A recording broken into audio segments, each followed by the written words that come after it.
Halo semua, balik lagi di channel Toraokun. Sebelum pembahasannya dimulai, silahkan klik tombol subscribe dan aktifkan lonceng notifikasinya supaya kalian gak ketinggalan info dan teori terbaru seputar One Piece. Buat kalian yang mau informasi tambahan soal SBS atau databook, kalian bisa follow Instagram Toraokun. Di sana admin akan memposting soal SBS, databook, dan berbagai teori singkat. Sekarang lanjut ke pembahasan. Full One Piece Chapter 1113 telah muncul di berbagai forum. Dalam video kali ini, channel Toraokun akan menjelaskan berbagai hal menarik pada chapter kali ini. Cerita dimulai dengan memperlihatkan Gorosei Mars yang sedang berada di dalam ruangan pang-record. Seperti yang kita tahu, dia datang ke sana dengan tujuan untuk menghancurkan Haishin Denden Mushi yang diduga sebagai sumber siaran dari Vegapunk. Di dalam ruangan itu, dia memang melihat Denden Mushi tersebut. Namun, Mars juga melihat hal lain yang membuat dia sangat terkejut. Di sana ada sebuah tangki atau tabung besar yang berisi kepala Vegapunk. Tak lama berselang, dia pun segera menginjak Haishin Denden Mushi yang ada di sana. Siput itu harus dihancurkan agar siaran dari Vegapunk bisa segera berhenti. Tapi saat Mars menghancurkannya, terungkap bahwa cangkang dari Haishin Denden Mushi itu ternyata palsu. Di dalam cangkang palsu itu hanyalah berisi Denden Mushi biasa. Jadi, Haishin Denden Mushi asli yang menjadi sumber siaran Vegapunk, lokasinya saat ini masih rahasia. Sang ilmuwan itu memang telah melakukan persiapan yang matang, sehingga sulit untuk ditebak di mana sebenarnya sumber dari siaran yang saat ini sedang ditonton oleh seluruh dunia itu. Gorosei Mars pun menjadi panik karena sudah tidak ada waktu lagi untuk mencari di mana Haishin Denden Mushi tersebut. Vegapunk akan segera masuk ke dalam inti pembahasan dalam video. Keadaan di beberapa tempat di seluruh dunia pun ditampilkan. Banyak orang sedang menonton atau mendengar siaran dari sang ilmuwan jenius itu. Vegapunk memang memiliki nama besar dan popularitas tinggi atas kontribusinya melalui sains. Maka siaran dari Vegapunk tidak bisa diabaikan oleh publik. Mereka penasaran untuk mengetahui pesan apa yang hendak dia sampaikan. Kita bisa melihat beberapa tempat dan orang yang sudah kita kenal sebelumnya. Hal tersebut dengan jelas menampilkan antusiasme dari orang-orang di seluruh dunia. Waktu 10 menit di mana Vegapunk mempersilahkan publik melakukan persiapan untuk menerima pesannya pun telah usai, sehingga dia akan mulai berbicara mengenai isi dari pesan tersebut. Para Gorosei yang berada di Pulau Egghead mengaku tidak tahu apa sebenarnya yang ingin disampaikan oleh si jenius itu. Mereka telah gagal menghentikan siaran Vegapunk, sehingga apapun yang akan dia sampaikan itu akan tersebar dan didengar oleh publik. Mars berkomunikasi dengan Gorosei lain melalui telepati. Walau belum tahu apa yang akan Vegapunk katakan, tapi dia menduga bahwa Vegapunk mungkin berniat membalas dendam atas apa yang terjadi pada Profesor Clover dan Ohara 22 tahun yang lalu. Setelah itu, fokus cerita beralih ke tempat di mana Gorosei Nusjuro sedang berada. Seperti yang kita tahu dari chapter sebelumnya, Gorosei berpedang itu telah tiba di lokasi tempat Bonnie sedang berada saat ini. Sang Gorosei itu mengalahkan satu raksasa dengan mudah yang ada di sana dan memancarkan aura keberadaan yang sangat mengerikan. Bonnie pun berada dalam bahaya akibat kemunculan Nusjuro. Namun, untung saja Sanji tepat waktu muncul di tempat tersebut. Tanpa berlama-lama, Sanji segera melancarkan tendangan ke wajah Gorosei itu.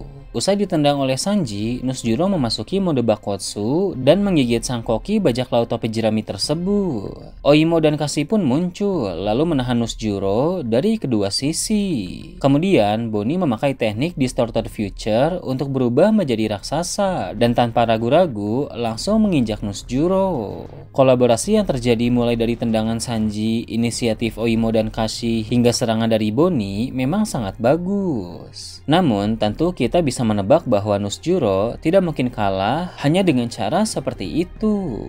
Sanji dan yang lain harus tetap berhati-hati.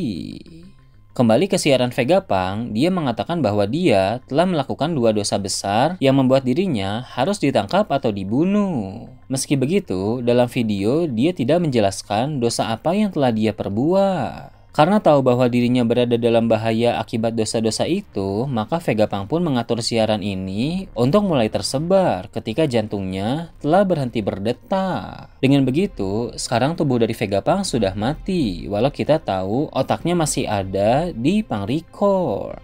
Orang-orang di seluruh dunia pun bereaksi terhadap kabar kematian dari sang ilmuwan jenius itu. Kerajaan Jerman diperlihatkan, di mana Vince Mockjudge dan Caesar Clown ada di situ. Caesar pun menangis mendengar kabar tersebut, karena sejak dulu dia selalu ingin menjatuhkan Vegapunk. Beralih ke tempat lain, di dekat Pulau Sabaudi ada markas dari Duval. Di sana, dia bingung mendengar kabar kematian Vegapunk, karena yang dia tahu dari koran, sang ilmuwan itu menjadi sandera bajak laut topi jerami. Kantor pusat dari koran World Economic Journal juga ditampilkan. Di sana, Morgan marah atas siaran Vegapunk, karena menurutnya siaran seperti itu bisa mengakhiri bisnis koran miliknya. Sementara para karakter-karakter itu diperlihatkan, perkataan Vegapunk dalam video masih berlanjut. Dia berkata bahwa siapapun nanti yang menghabisinya, dia tidak akan menyalahkan mereka sebagai penjahat. Vegapunk tidak mau memakai label baik atau jahat kepada siapapun juga. Sementara dia berbicara, fokus cerita beralih ke tempat Nami, Usopp, Chopper, Brook, dan Robin. Seperti yang kita tahu dari chapter sebelumnya, Saturn telah mencapai tempat tersebut. Robin bisa mengenali suara Saturn sama seperti suara yang pernah dia dengar dalam insiden Ohara. Saat itu, Gorosei memang berbicara melalui Denden Mushi, dan sepertinya Robin sempat mendengar suara dari Saturn. Saat ini, secara alami Robin pasti takut saat mendengar suara Saturn lagi, karena ada pengalaman traumatis yang dia miliki. Para kru lain pun segera membela Robin di sana. Nami berseru kepada semuanya untuk melindungi Robin. Pertarungan pun terjadi antara sebagian kru bajak laut topi jerami itu menghadapi Gorosei pemilik kekuatan Ushi Oni tersebut. Brook memotong satu kaki laba-laba Saturn, kemudian Usopp menembakkan peluru yang eksplosif. Lalu Nami menarik Robin menjauh dan dia menangkis serangan kaki Saturn memakai Zeus. Sementara itu, Chopper memakai guard point untuk melindungi mereka semua. Setelah itu, cerita pun kembali menyoroti Mars yang sedang berkomunikasi dengan para Gorosei lain. Dia bertanya apakah dia harus menghancurkan pembangkit listrik untuk menghentikan siaran Vegapunk, namun Saturn melarang itu. Warkuri juga setuju dengan Saturn, karena jika itu dilakukan, nanti tak ada lagi yang bisa menciptakan Mother Flame. Maka mau tidak mau siaran Vegapunk pun tidak bisa dihentikan. Pada akhir chapter, Vegapunk bilang apa yang akan dia sampaikan mungkin terdengar absurd dan akan membuat orang-orang tertawa. Namun dia meminta publik untuk percaya kepadanya.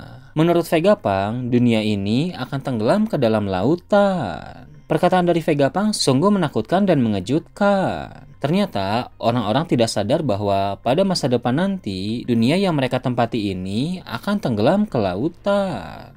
Ini berkaitan dengan Im Sama dan aksinya melenyapkan banyak pulau. Namun, tentu peran Luffy juga akan ada di situ.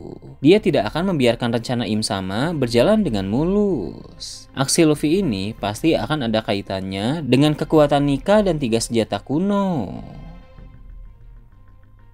Nah, itu tadi berbagai hal menarik pada chapter 1113. Gimana menurut kalian? Silahkan tulis di kolom komentar di bawah. Oke, segitu aja untuk pembahasan kali ini. Jangan lupa like, share, dan subscribe untuk video menarik selanjutnya. Gue Toraokun, Shambles.